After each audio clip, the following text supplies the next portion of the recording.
What's the hardest thing about writing? Well, it's getting started. Maybe you're having a hard time coming up with a story idea, or you're stuck on where to take your story next.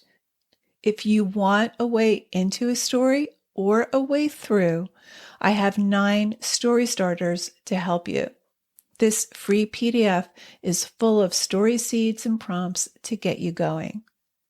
To download your 9 story starters, go to nancypanuccio.com/start. That's Nancy with an I, Panuccio with 2 C's, nancypanuccio.com/start. What's the most effective way to bring continuity to your novel or story, to keep the reader grounded in what's happening and knit together the events of your plot?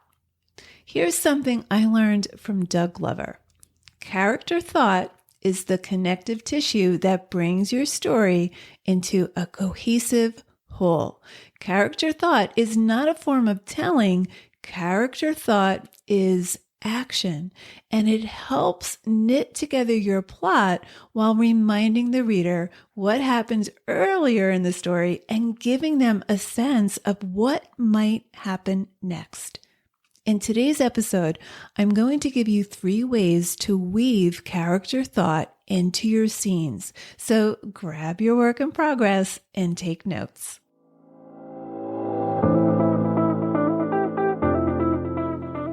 Writer Unleashed is for you, a writer who has a story you want to bring onto the page and into the hearts and minds of readers.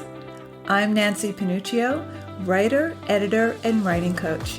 And each week, we'll explore techniques, mindsets, and inspiration for writing stories readers can't put down. Thanks for spending some time with me today. Now let's begin.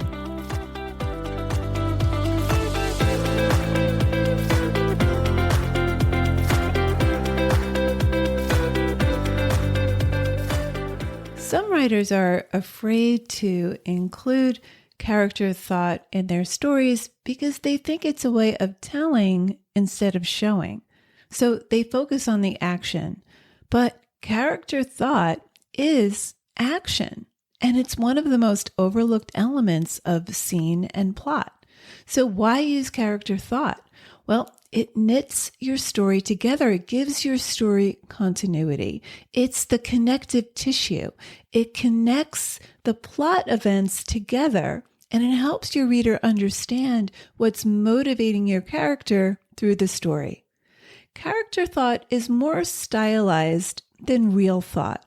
Just like dialogue, character thought is shaped by the needs of your story, and it's driven by desire. It helps connect the main plot events together. Now, plot is driven by desire and resistance. So your character is obsessed with his or her goal, the outcome that they want to achieve by the story's end. Now, character thought reflects that obsession, and it gives your reader your character's motivation. We don't just want to know what a character does. We want to know why they do what they do. Character thought also adds to the suspense. We're experiencing the action through your main character's perspective. Character thought focuses on time and motive. At every point along the plot, in every scene, your character is always doing 3 things. Number 1, looking back at the past. Number 2, evaluating the present moment. And number 3, looking forward to the future. So let's break this down. Number 1, looking back.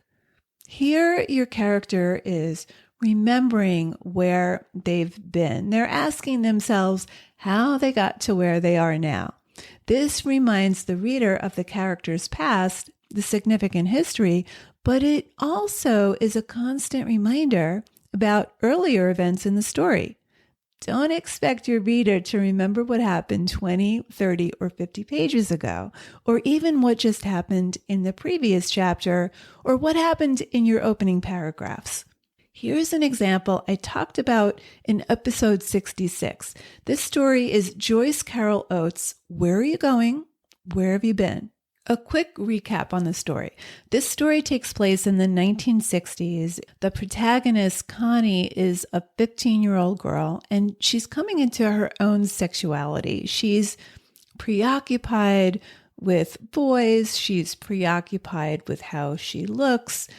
Then one summer Sunday, her parents and older sister go to a barbecue, and Connie chooses to stay home. Not long after her family leaves, two strange boys show up in her driveway and try to convince her to go out for a drive with them.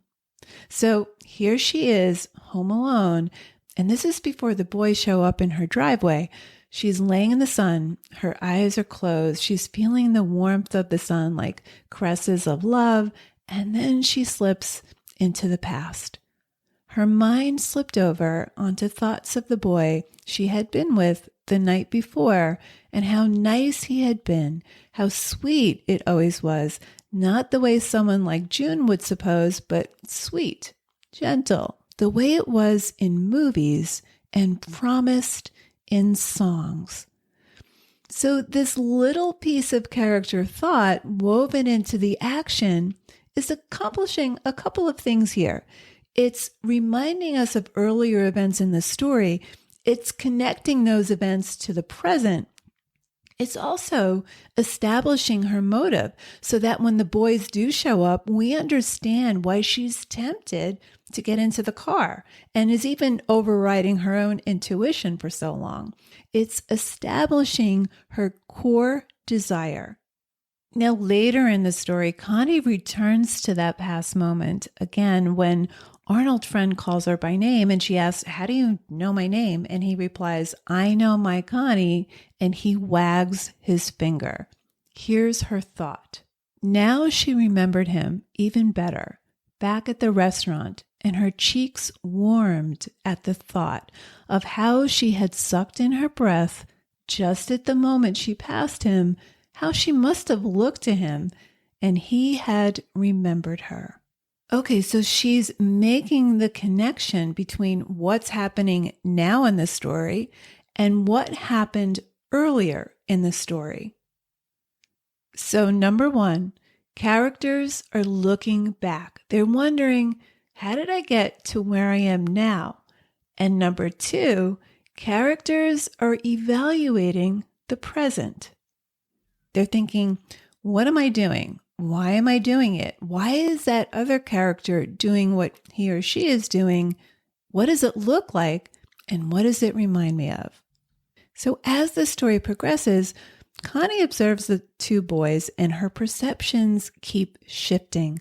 She's not sure if she likes Arnold's friend or if he's a jerk. She can't decide if she's attracted to him, and the guy sitting in the car seems strange. But at some point, she starts to notice different things and she slowly realizes that she's in danger. At one point, she says, "You two better leave." And Arnold's friend says, "We ain't leaving until you come with us." And she resists and says, "Like hell I am." Now, Arnold's friend doesn't like this, so he gets a little more threatening.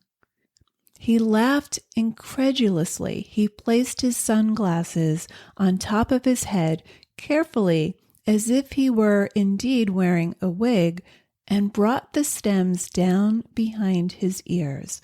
Connie stared at him, another wave of dizziness and fear rising in her, so that for a moment he wasn't even in focus, but was just a blur standing there against his gold car, and she had the idea that he had driven up the driveway all right, but had come from nowhere before that and belonged nowhere, and that everything about him, and even about the music that was so familiar to her, was only half real. So she's always evaluating the present moment by moment, and that awareness is constantly shifting. She's thinking, why is Arnold Friend trying to convince me to get into the car?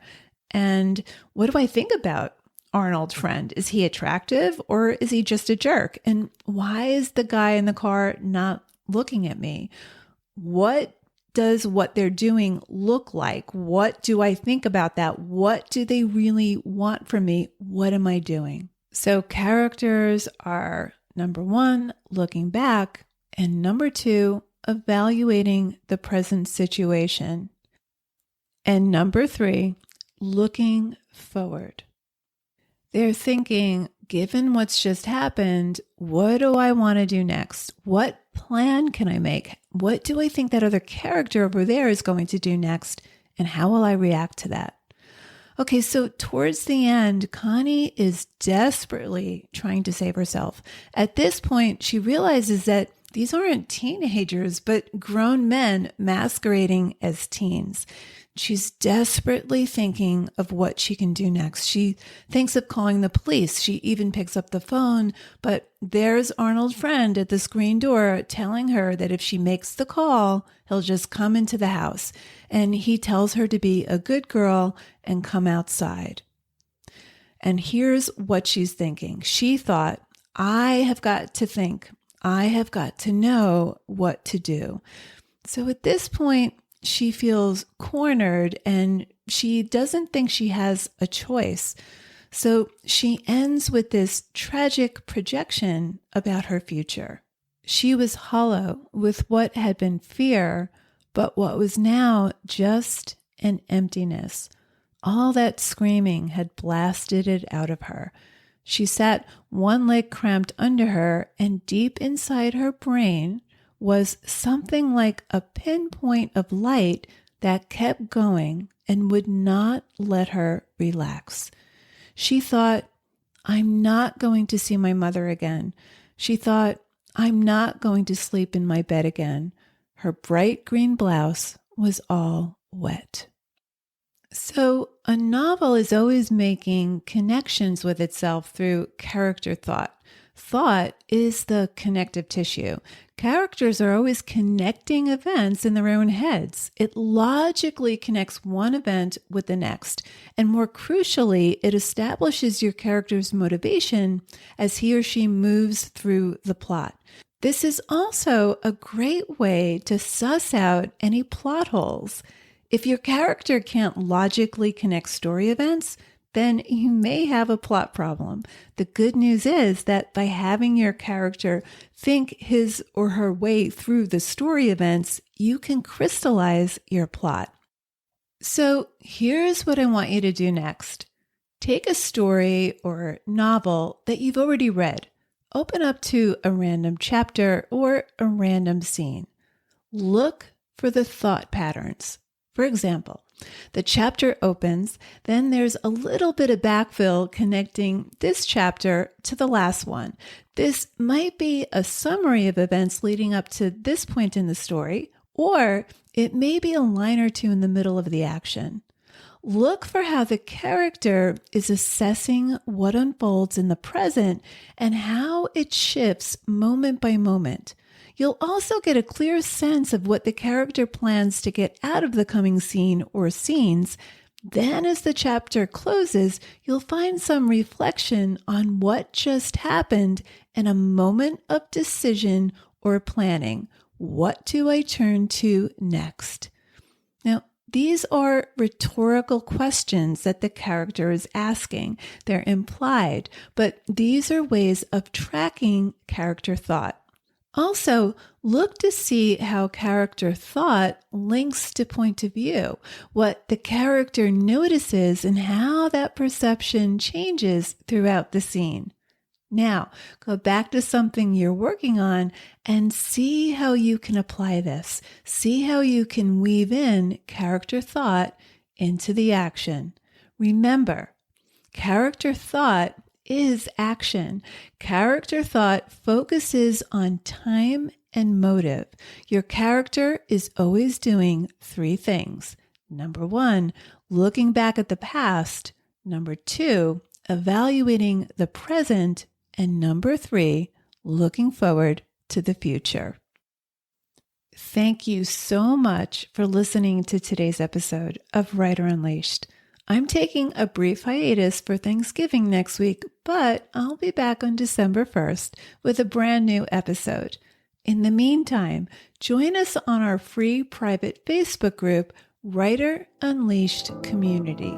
It's totally free to join. If you celebrate, enjoy your Thanksgiving, keep writing, and I'll talk to you soon.